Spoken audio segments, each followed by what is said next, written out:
Outlaw Sports is brought to you by Molson Canadian, made from Canada, and Rocky Mountain Barbecue, Alberta barbecue cuisine at its best. Ian, if we could play one game, and it's called Fix the CFL, where would you start? I mean, first of all, you look at it, and I know they're going to bring in another Ottawa team in a few years, and they'll go back to 10 teams. But, you know, when I'm looking at this right now, oh, pardon me, 9, yeah, I'm sorry. Getting a little ahead of myself. Yeah. My math was never my strong point. But when you're looking at that, and you have 9 teams in there, and they'll go back to the East-West thing, why do they not just do this? Why do they not have one conference, the best teams get in, no crossovers, no complications? You know, here we are. And it could be Calgary taking on the Edmonton Eskimos. It could be Toronto taking on the Hamilton Ticats for the Grey Cup. But you get the best teams, and it's not a watered-down league. Well, first thing I would do if I was fixing the CFL was give myself a huge raise for, you know, being the commissioner. The second thing I would do is make that one division, because when you look at the standings some years, especially, let's take 2011 for example. Yep. The 3 teams in the West, the best 3 teams in the West, all had 11-7 records.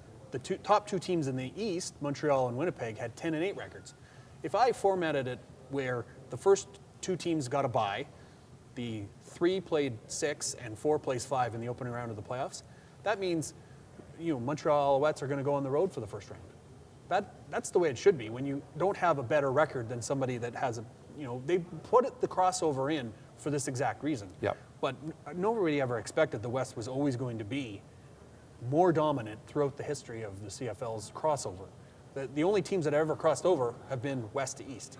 And why is that? Why? I have no idea. You know, it's just a weird thing. It's Montreal out of the East, and whoever has put enough Band-Aids on their team to make it interesting. Right, and the occasional year that Winnipeg puts together a solid year, but then they're always beating up on the terrible East teams. The West is always strong, and the heart of the CFL is in the West. And the problem that you get into, why don't they do it? Well, because the offices of the CFL are in Ontario. Well, and that's the whole thing. They don't look at it. They don't look at the option that it could be a battle of Ontario for the Grey Cup. They look at it, oh my gosh, we would have BC versus Calgary, and that wouldn't be anything anybody wanted to watch. But have you seen how many people don't show up to those Toronto games? I mean, come on. You see they won't show you the whole stands because there's just empty seats there in Toronto. And I know it's the biggest city, and I know it's where all the corporations are, but sooner or later you just have to say, okay, we're going to have to play without you, one way or another. You know, you're in, you're in. Well, it never makes sense when they have a 9-team league that there's more teams in the West than there are in the East, because wouldn't you think that the weaker division should take the more teams and then that would strengthen it a little bit? Winnipeg being the team that keeps flopping back and forth. Yeah. It's difficult because out in the West, we wonder if the East Division people even watch our games, and especially when they're at 10 p.m. Eastern starts, do they even stay up that late and watch? That's what the problem is. But and why? Let me ask you this: why are ratings down? I mean, it seemed like TSN had such a good thing with that Friday night football, and then you get teams like Saskatchewan and Montreal who want to play games on Sunday. Now, with Sunday, you're up against the biggest marketing and successful league in the whole world called the NFL. Why would you even try to go up against those guys? Because you can say whatever you want, there are still people that will not watch a CFL game if there's NFL on. Yeah, it's a little bit of battle between the teams in the league, because the teams that always want Sunday afternoon games are Saskatchewan and Montreal, and they tend to get what they want. Obviously, Saskatchewan can do whatever it wants because they're the powerful Saskatchewan Roughriders in this league.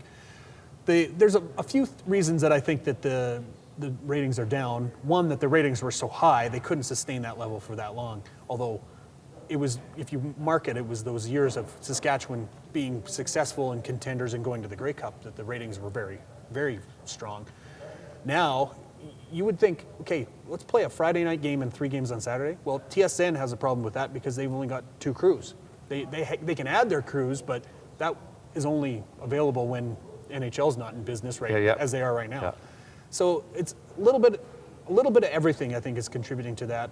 The attendance is up slightly in this league, but to me, I'm around the league and I see fewer and fewer people at games. And I think it's a little bit of the product of, well, for instance, in Calgary, the weather really caused a bad attendance game, even though That's going to be one of the highest rating games on TV because people love to watch snow games. They just don't want to attend those snow games.